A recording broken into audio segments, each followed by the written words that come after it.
Hello,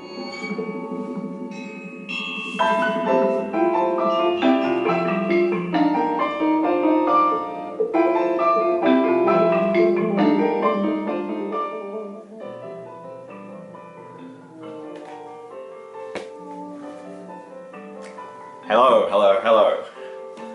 Here we are. It's Sunday afternoon here. I am feeling very hungry. I'm saying I'm feeling a little bit hangry. So I'm going to make this video and grab some lunch. But yeah, I kind of wanted to get these done. Talk about them a little bit. 5 records that I picked up in the past month. What's in the background is a record I showed I think a couple of videos ago. Notes of Forestry, really beautiful, I guess avant-garde, ambient stuff from the 80s. But tying in with that is the first thing I picked up a couple of weeks ago.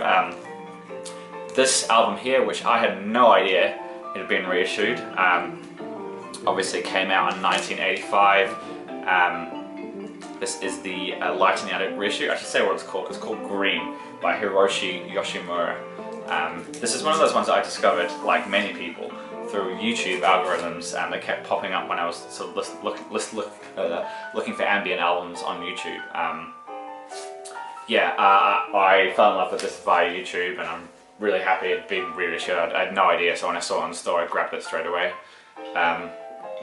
The pressing itself is not great, or my copy isn't. Being a Light in the Attic copy, it's very noisy, so I need to give it a wash. But the music is very sparse, very minimal. I guess it sounds like the title. It's very green.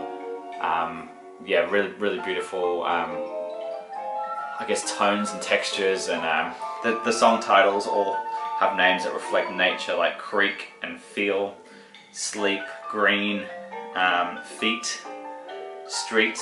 I don't know. It's quite interesting. Apparently, the CD version has a whole bunch of nature sounds that get played in with it too, but they've taken it out for this one. It's a really beautiful, I guess it kind of acts like a mirror or a space for you to project onto. It kind of sets a tone for a room. It's essentially, yeah, just a really gorgeous ambient record, I guess. Yeah, I love it. I'm so happy it came out as a reissue. And I really like the overstrip here. So yeah, there we go. Check it out, because I would quite highly recommend it. Don't you hate it with the Obi thing, trying to balance it on here and putting it in the sleeve? All these records I'm showing, by the way, the records are not inside them because I'm actually washing them all at the moment. This is one that I found, which I'm really happy about, at a record store. At a record fair a few weeks ago. This is, I honestly, I am an amateur and a novice at the blues. I can't talk about it with any authority or any conviction. And I knew this was one of the ones to check out, so I heard bits of it before and I really enjoyed it, so I grabbed this. This is sort of like a 70s Columbia pressing.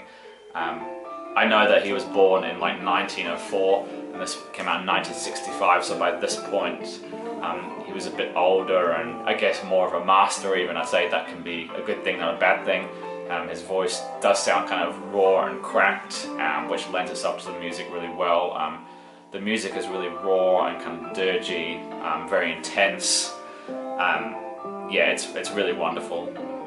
I think what I found really interesting is I was kind of listening to, not necessarily his words, but the way he kind of like slowed down and sped up, and he sort of spoke in a softer way and then a more aggressive way, but kind of the guitar was really moving so nicely with what he was saying, and kind of the guitar wasn't moving against it, but it was, the whole thing was really fluid and beautiful, and it kind of adds to the sense of the rawness and the power. I was kind of really taken aback by how masterful he was on the guitar, and kind of how well he controlled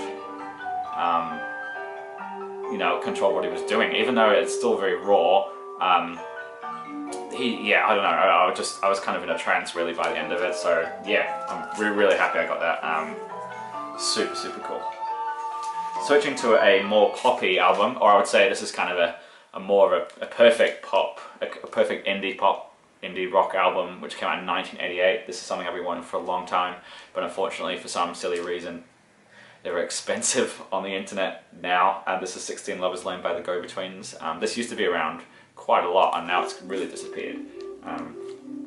Yeah, for me, like, I have to admit, I didn't know the rest of the album, but the track Streets of Your Town has been on many playlists of mine, like throughout the years. It's been on CDs, compilate CDs I've made, you know, road trips. I've listened to it when traveling.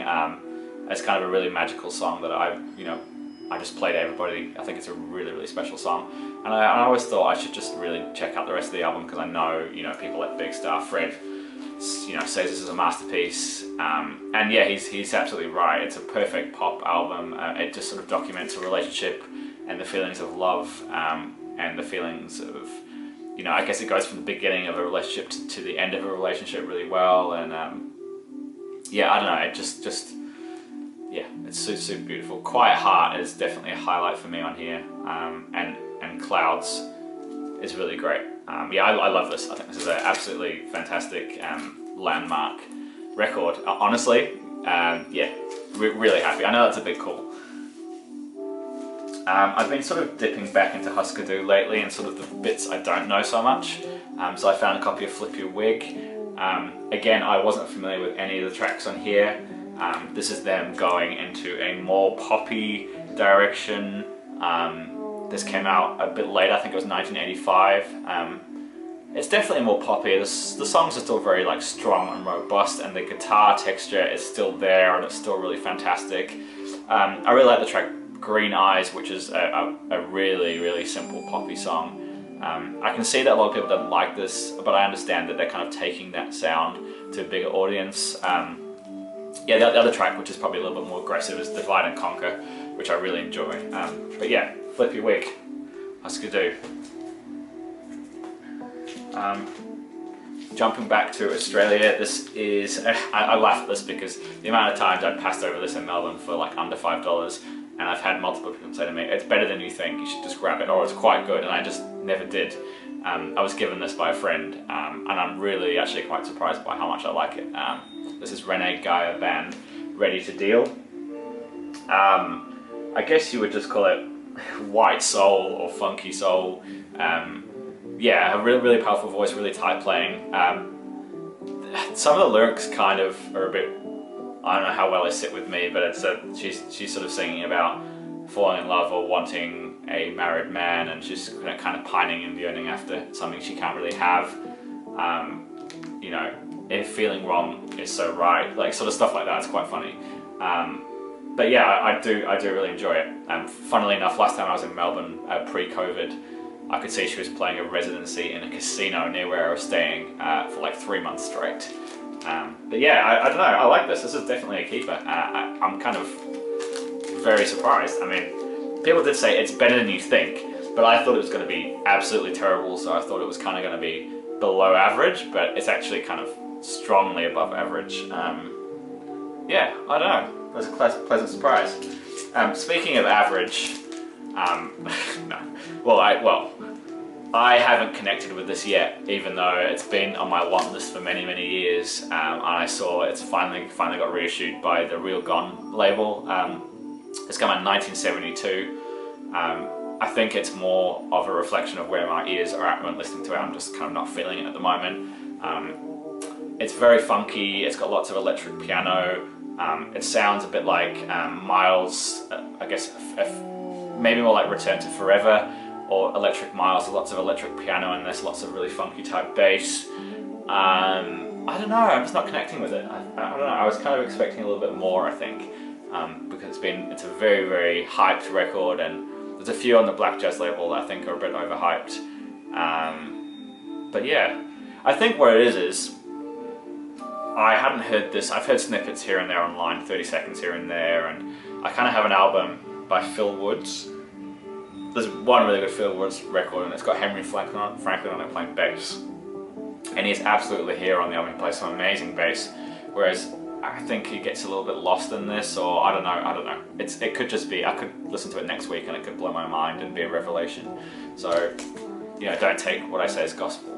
Although I did once get a comment from somebody on here saying they were upset that they bought a record on my recommendation. They didn't like it, and it was kind of like my fault or something like that, or they seemed upset that they purchased the record because I said I liked it. It was very strange, and I didn't really know how to respond, or like, what do you want from me? Do you want me to refund you or something? I don't know. Anyway, what a negative way to end the video. That's that.